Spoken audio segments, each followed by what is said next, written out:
So this episode of Boruto, we actually get some. I guess the field is kind of narrowed down when it comes to like the antagonist of this arc. When it comes to like him being revealed to actually Wood style. No, I don't think it's Yamato just because of his character. So you can cross him off the list. So it's somebody with Hashirama cells going around stealing chakra and then collecting it for some purpose. Now I think that was kind of obvious, but it's kind of cool to get some, I guess, clarification, some confirmation about that. So it starts off though very calm, very mild, with I guess Boruto, Shikadai, and Mitsuki actually keeping a lookout for the ghost sightings. I guess that's what Boruto's calling the victims that are possessed by the dark chakra. So he's looking out for the ghost. He's straining the fuck out of his eye because he's trying to activate it. I don't think it's listen. I think it's subconscious. That's kind of obvious. Yeah, he still doesn't know how to control it. So yeah, he doesn't just because he wants to look out and burst a blood vessel in his eye doesn't mean he's going to have to be able to activate it like that. So I think there's obviously a trigger to it, and we didn't get to see anybody possessed by the dark chakra in this episode, which is kind of cool because it actually makes the cliffhanger of this episode a little bit more intriguing, and it's not just one and done. No, I think this could be a case where either nobody else is possessed or we get the person who's responsible revealed pretty soon. So I like where that's going. So we actually start off with actually Miss Kiko with I guess the escape note for the three skipping class, and obviously it doesn't take a genius to figure out the he actually fucked up because he's like, oh, he skipped class because he was sick, and then he walked into his house, and who's waiting for him? Hinata. Boruto, what you been doing, boy? You been skipping class again? Don't do that shit. So she already had that look. She was gonna fuck Boruto up, and now you can obviously see why that Boruto is deadly scared of Hinata, of his mom.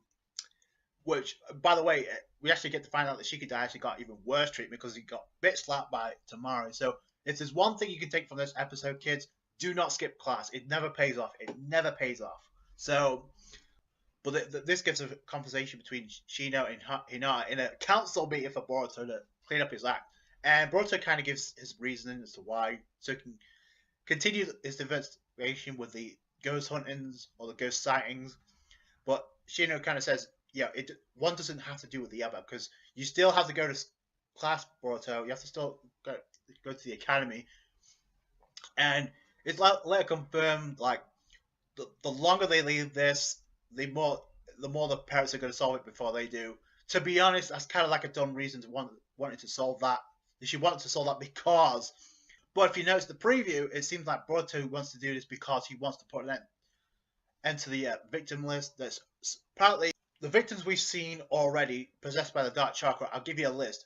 Okay, we get a list, but 3 of them come into contact immediately because it starts off with Denki, later with Metal Lee, and then eventually Shino gets possessed all by the dark chakra that's connected to Boruto in some way, shape, or form. The other victims, yeah, Kageyamasu, he was next to Boruto anyway when that happened, and he ended up facing off against Boruto and Sada. Then you had the instance where we see some construction workers possessed by the dark chakra. So it goes to 1 and 2 because it is everybody that's next or surrounds Boruto are usually the targets. And I said that in my previous review. That was obvious, but I think that's gonna weigh on Boruto, judging from the preview, because obviously now Sumire's under. She got messed up by the end of this episode, so that's kind of a dark way to end Boruto. Something that's supposed to be kid friendly, introduce a new generation of fans, so that's kind of interesting. And I didn't see the other 2 girls that were with Sumire because we had several groups of 3 because we had the academy going off for work experience apparently, so it's life after being a ninja, I guess. So obviously Boruto, Mitsuki, and obviously Shikadai ended up on the same team. You have Sada and Chocho. You had Sumire leading one group, and then you had Denki and Iwabe. You had Inajin and Metal Lee. By the way, Metal Lee ended up setting a fire station on fire, so I thought that was kind of funny. So that's ridiculous. You had Iwabe and Denki going to a fireworks factory, so they ended up blowing up that place because they detonated a load of fireworks. And even Shikadai saw that, so it's like, whoa. So yeah, these guys are not good for work experience by any stretch of the imagination. So you'd have been if that had been a proper job, you probably would have been fired already. So good thing it wasn't permanent. So and of course, Boruto Shikadai and Mitsuki ended up being, I guess, a part of the delivery force. They did a crappy job, by the way, because nobody hardly got with the section of a few. They had to redo the whole thing. The delivery company for Konoha, so they had to do that again. Boruto was just going around throwing stuff because he wanted to speed things up because he saw Naruto open up a new building, right, as a Hokage. It's a shadow clone. He sees Boruto and they have a brief conversation. Boruto seemed relatively pissed because Naruto is actually giving compliments to Boruto, which I don't given from what the explanation he gave in the previous episode to Hanabe, Naruto is actually giving compliments to Boruto. So I guess it's because it's a shadow clone and Boruto already knew it. So I guess that, and it actually triggers Boruto actually to solve this issue right away to speed things up. And we actually see Sai on the job, actually investigate the area where people are attacked again. We don't get to see them possessed, but we do get to find out the drain of the chakra. And then I guess Sai comes into contact with a bench with a Hashirama plant. So obviously he has wood style genes or Hashirama cells. So that kind of narrows it down a little bit, at least if you've been following Naruto Gaiden a little bit. So I can't wait to see the reveal of that. I'm pretty sure, given that nobody's been manipulated by the dark chocolate, he's going to come to contact. He's going to be revealed pretty soon, so I can't wait for that. And like I said, there's a brief conversation between Boruto when he goes to Sumire and her group, and it's like they have something to say to Boruto, but before they has a chance to hear him out, and say, "I'm sorry, I'm in a hurry, you guys." After that, they get attacked, so I guess that's. So he kind of fucked up because had he stayed there, he might have been able to prevent that. So again, it's like Sai relaying this information to Naruto about this antagonist having Hashirama cells, and we get a brief conversation about the Foundation and the Ambo Foundation, how they disbanded after Danzo passed away, or Danzo died at the hands of Sasuke.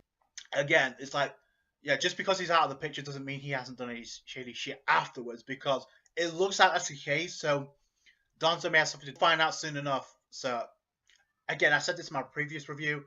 Anytime Danzo has something to do with anything that's shady and Konoha, it's never good. So we'll wait and see how that plays itself out. Looks like Boruto's going to get some character growth. Naruto had a decent conversation with Hinata because he realized he's not going to be able to stay at home again because he's got fulfilled his duties as the Hokage. Because actually, Shina was like, you know what, you should probably tell this to Naruto about Boruto skipping class. And Hinata's like, he has enough to do with. He has enough to do with being a Hokage, and he barely gets any sleep anyway. So I'm not going to worry him with this. But Shino kind of says, no, you should tell him as Naruto, as his dad, not as a Hokage. So I thought that was kind of cool for Shino to actually say that. So Hinata gives Naruto a hand bagging things up so he can be on his way. And then we get a touching scene between the two of them actually complimenting Boruto. And Naruto actually states that he doesn't know how to be a father for Boruto because he never had had never had a father growing up. So it's kind of like 1 and 2 between the two.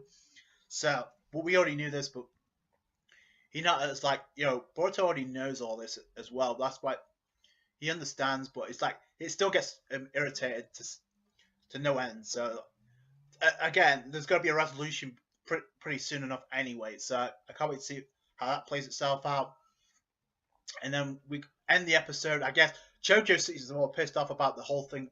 The whole delivery's not arriving because one of those deliveries happens to be a potato chip, so they didn't arrive. She got pissed. She almost strangled Boruto to death. So yeah, she had that look. I'm gonna fuck you up, Boruto. So that's kind of neat. But again, we end the cliffhanger. We end the episode with the cliffhanger with Sumire being attacked. I don't know what happened to the other two girls that were with her, but she got messed up. And judging from the preview, Sakura's performing surgery, so it's not just Sumire that's under danger as well. So we get a brief conversation of Boruto being told by Naruto to stay out of this because there's victims around Boruto, and that we know Boruto's not going to stay away from this. So I can't wait to see where this goes from here. That's it from me. Thank you guys so much for watching. Like this review if you did. Appreciate that. Comment down with your thoughts about this episode.